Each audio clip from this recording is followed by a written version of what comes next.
Want to know how to fix those annoying vertical or horizontal lines on your iPhone screen? First, rule out a simple software glitch by force restarting your device. Quickly press and release volume up, then volume down, then press and hold the side button until the Apple logo appears. If lines persist, give your screen a gentle wipe. Sometimes dust or moisture trapped under a protector can create the illusion of a hardware fault.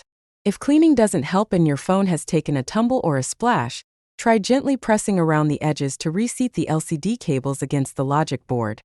Think of it as a light massage for your iPhone's display. For deeper software issues, use an iOS repair tool like Reboot.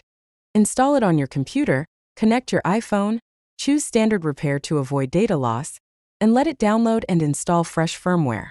Should none of these steps banish the lines, it's probably time to call in the professionals. Head to support.apple.com or visit your nearest Apple store to arrange an official hardware repair. Trying to open your iPhone yourself can make things worse.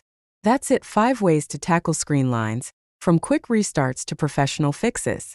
If one of these methods got your display looking crisp again, tap like, leave a comment with which fix worked for you, and subscribe for more iPhone troubleshooting guides.